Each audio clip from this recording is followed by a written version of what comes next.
agora sobre o assunto. O assunto, nós já falamos sobre o texto, já falamos sobre o tema, mas uma coisa importantíssima para o mensageiro dentro do sermão bíblico é saber o assunto que está sendo tratado. Se você quer ser fiel à Escritura, ao que a Bíblia diz, você deve saber o assunto. Observe aí a sua apostila, por gentileza. Diferente do tema, que é o título chamativo da mensagem, o assunto é a essência do conteúdo bíblico que será tratado no sermão. A área teológica, doutrinária ou prática que orientará todo o desenvolvimento da pregação. Ele responde à pergunta: sobre o que vamos falar especificamente? Para descobrir o assunto, o pregador deve olhar além do versículo ou do trecho escolhido.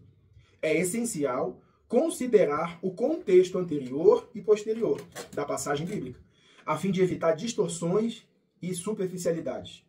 O assunto nasce da leitura cuidadosa e responsável do texto, dentro da totalidade de seu contexto. Para encontrar esse assunto com clareza, o pregador deve fazer perguntas fundamentais ao texto. A primeira é: quem escreveu o texto? Identificar o autor humano sob a inspiração divina. A segunda pergunta: para quem escreveu? Que é entender o público-alvo original. A terceira: quando ele escreveu? É localizar o contexto histórico e social.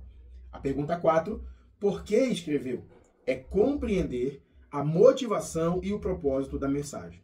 O número 5: qual era a situação enfrentada?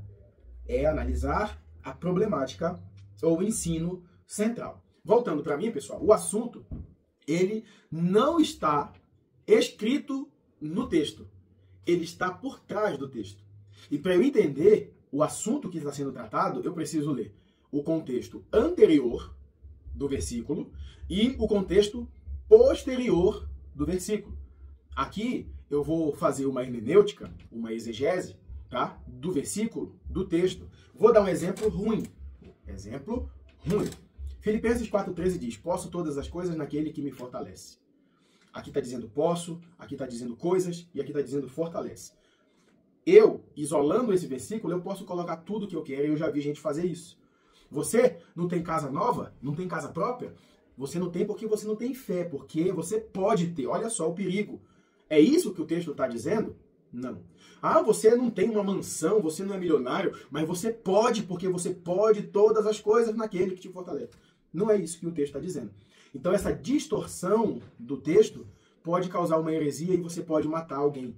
Agora, se eu conheço o contexto anterior e posterior, eu vou ver que em Filipenses 4,13, Paulo está dizendo que ele pode estar rico, ele pode estar pobre, ele pode estar saciado, como ele pode estar com fome, ele pode estar com saúde, ele pode estar doente. E ele diz: eu como cristão, independentemente da minha situação financeira, de saúde, física, mental, não importa. Eu posso passar, tanto pela coisa boa, quanto pela coisa ruim. Eu posso passar, porque ele me fortalece. Então, se eu tiver com dinheiro, ele está me fortalecendo. Se eu tiver com muito dinheiro, ele me fortalece e não deixa isso subir para minha cabeça. Então, olha só a diferença do contexto do texto. Para a pessoa que pega um texto e isola e cria um monte de heresia em cima disso. Tá? O assunto é muito importante. Se eu pegar o texto áureo da Bíblia, que é João 3,16, que diz: porque Deus amou o mundo de tal maneira que deu seu Filho único para todo aquele que nele crê não pereça, mas tenha a vida eterna. Observe que esse texto, ele é o mais famoso de tudo. Só que ele é fruto de uma conversa de Jesus com o príncipe dos judeus chamado Nicodemos, que era fariseu, e ele tinha tanto prestígio que ele vai falar com Jesus de noite para ninguém ver. Ele não queria se queimar. Ele era um cara extraordinariamente top, o Nicodemos. E ele era membro do Sinédrio. Ele era príncipe religioso, príncipe dos judeus. Mas ele vai até Jesus e Jesus fala assim, e ele chega elogiando: sabemos que tu é mestre e que as coisas que você faz não pode ser feitas se Deus não for com ele. Jesus fala: não vem com esse papo não. Se você não nascer de novo, você não entra no reino do céu. E aí ele dá uma de doido, ele fala assim: mas como que eu vou entrar de novo na minha mãe nascer? Jesus fala: não, você é louco?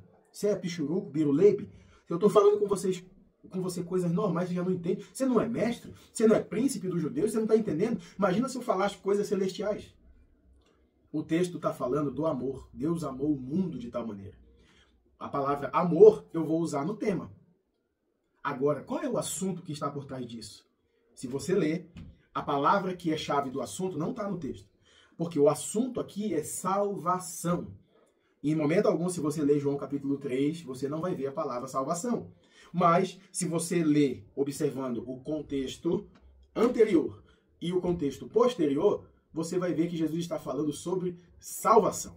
E aí, para o meu tema, eu posso usar a palavra amor, posso usar a palavra mundo, posso usar a palavra perecer, porque está no texto.